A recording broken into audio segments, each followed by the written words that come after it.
Does Vacheron Constantin still merit its place in the Holy Trinity of watches? In the world of horology, there have been three constants for over 50 years now. Three brands at the top that have been considered the pinnacle, the highest level of watchmaking, the highest form of horology, period. But over the last 2 to 5 years or so, we've seen a lot of people in the watch world starting to supplant one of those brands, it seems, with many others. So does Vacheron Constantin still deserve its place amongst the Holy Trinity of watchmaking? Let's discuss that.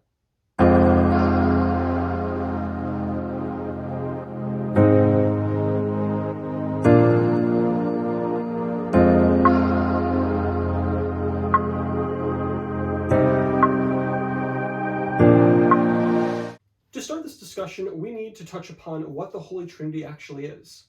There is no governing body for it. There's no concrete criteria, no metrics a brand has to reach to be considered for the Trinity. It's not an official title, so to speak. In fact, there has never been a change to the Holy Trinity since the conception of the idea. That being a title held by the three watch brands considered to be simply the best. There's a lot of debate around how it came to be. It appears to be a product of the 70s, and at that time, Patek, Audemars Piguet, and Vacheron were known to simply be the best. So they were crowned in spirit by the community. Some in the watch world seem to set additional criteria arbitrarily, such as the length of continuous business, and even the requirement of being a Swiss watchmaker to the requirements for the Holy Trinity. But these are not agreed upon. Again, there aren't actual rules to the Trinity. People have just always said Patek Philippe, Audemars Piguet, and Vacheron Constantin were the Trinity. But the world of watchmaking has changed significantly since then. There are many more brands that produce watches that push the highest achievements and standards of watchmaking. Most notably, there has been a change in the perceptions of the enthusiast culture surrounding watches. Accuracy, complication, the finishing, the overall quality. These are all still important, but a new measure has become apparent amongst culture, and that's the hype. The very perception of the brand. Not necessarily the brand's reputation, but more simply how strongly others recognize the brand and desire it. Hype is that core piece of the human experience that makes us covet what someone else has that we don't. The desire to not be left out and to be above our peers. The emotion is hardly new. It's tied to, directly in the Ten Commandments after all. But in the 21st century, the idea of the pursuit of this desire has been somewhat washed of its sinful perceptions. Our culture is now less critical of the desire for what others have. The idea of pursuing what only a few can obtain is no longer seen as greed, but as a competition for all who wish to take part in.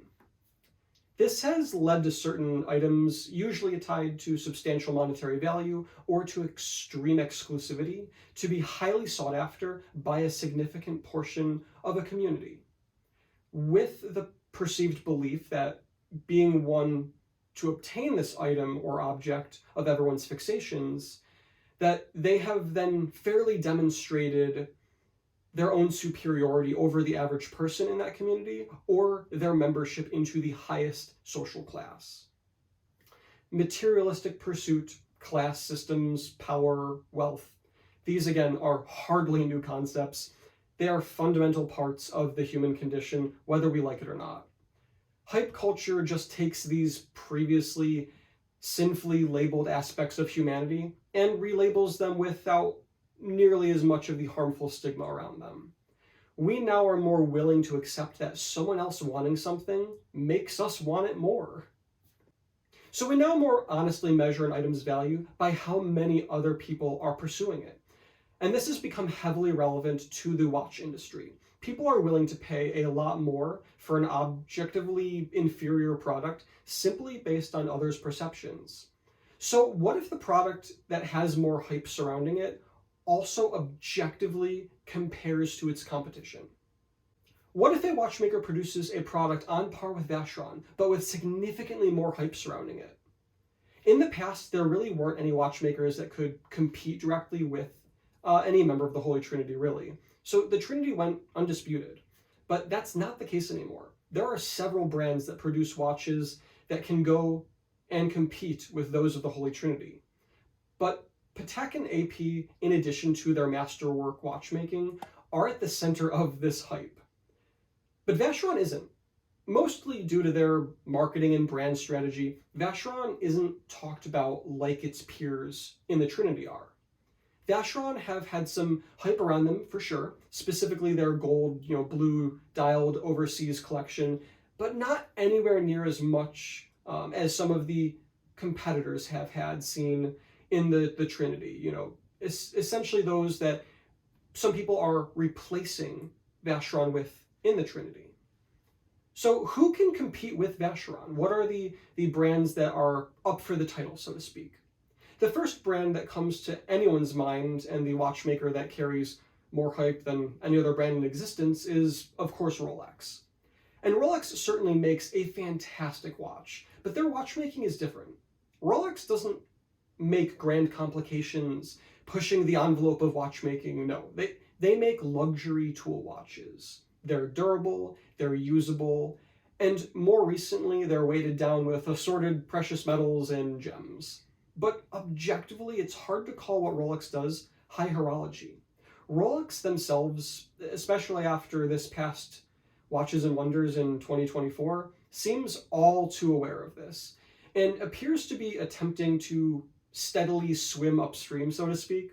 I wouldn't be surprised if within the next 5 to 10 years, we see Rolex come out with some sort of grand complication of their own. I mean, even Tag Heuer now has one. But as of right now, Rolex objectively aren't at the level of watchmaking to be truly considered a member of the Holy Trinity. They have room to grow. A member of the Holy Trinity should struggle to find areas in which it can improve. There are a few watchmakers that can compete with Vacheron, though, and these include watch brands such as Jaeger-LeCoultre, Breguet, F.P. Journe, and A. Lange & Söhne. And these are the key examples. There, I'm sure, are plenty of other brands that can compete, but these are the brands most often discussed as being worthy of a seat in the Holy Trinity. All are brands that are well known for their master watchmaking. Jaeger-LeCoultre, the watchmaker's watchmaker, probably would have been in the Trinity from the beginning if it wasn't for the fact they spent their efforts making others' watches more than their own. This included making movements for every member of the Trinity. But like Vacheron, while they have their spot in the hype culture, it's pretty far removed from the center. Breguet, on the other hand, the grandfather of watchmaking, which quite frankly on many levels can go toe-to-toe with Patek, lacks the attention it deserves. Again, partially due to the brand's marketing and lack of a steel sports model that ever really took off like the Genta-designed Nautilus and Royal Oak did. It's a brand that, if it so wished, could give every watchmaker a run for their money. But they haven't. The grandfather of watchmaking seems pretty content with the slow, steady pace it moves at. So it's hard to see it ever exceeding Vacheron, at least as things currently stand. F.P. Journe, on the other hand, is a bit of an enigma on this list due to its relatively recent start. To the Trinity, Journe might as well be in its infancy, but this infant has won the watch world over with displays of artistic design that, while new, quirky, and beloved, feel right at home amongst the classics. Their billionaire clientele have also raised the brand to a height that most in the watch culture just don't have the wealth, experience, or social influence to feel really right about contesting. I think it's not unlikely that Journe will go down as this generation's greatest watch designer. I guess if you missed Genta, simply be your own. But is it right to supplant a historical icon in the Trinity like Vacheron with the new kid on the block? And vice versa, is it unfair to judge a brand on its limited history if the brand was able to achieve so much in the time it's had? We should also take into account how hard it is to actually buy any FP Journe watch? Should the Trinity be something that you can go out and realistically expect to one day buy if you have the money? Maybe not right away, but if you have the money, within a few years, should you be able to buy any of their watches? It's been said that Journe doesn't want any watches made after whenever he passes, so perhaps it's unfitting to hand a Trinity title over to a brand that is planning its own end. The only brand that I see as having a legitimate claim to Vacheron's spot in the Holy Trinity at current is probably a Lange & Söhne. The controversy here being that Lange is not a Swiss watchmaker, it's a German watchmaker. But if you're willing to overlook that fact, then a Lange & Söhne is every bit the maker of high horology that Patek and AP is. And the watch world talks about them a lot for this reason. They have become a watch you consider when you're looking at buying a Patek, a grand complication. And Lange has achieved this somehow without feeding off this steel sports watch craze. Their Lange 1 feels much more like a high horology piece than a steel sports watch. Pretty much everything Lange offers screams traditional watchmaking executed to the highest level. Few would dispute the brand being on the same level as any of the Trinity members. So if it's good enough to be amongst the Trinity, and if it receives more hype within the culture than Vacheron, then should it take the spot from Vacheron? Or perhaps high horology has grown beyond what a Trinity can even contain.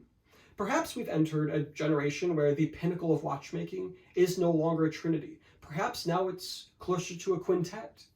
The beauty of a concept like the Trinity in watchmaking is that there are no rules. It all comes down to what the majority of the watch world, the watch community, the enthusiasts decide.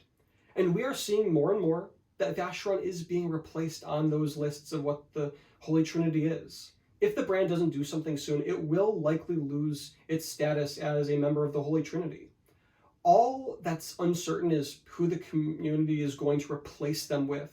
And does Vacheron even really care? Because maybe they don't. They don't need that title.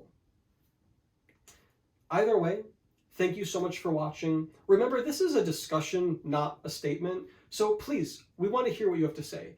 Leave your opinion down in the comments. What watch brands did we not bring up that you think might be, on that same level as the Trinity that deserve everyone's attention and recognition? Thanks for watching.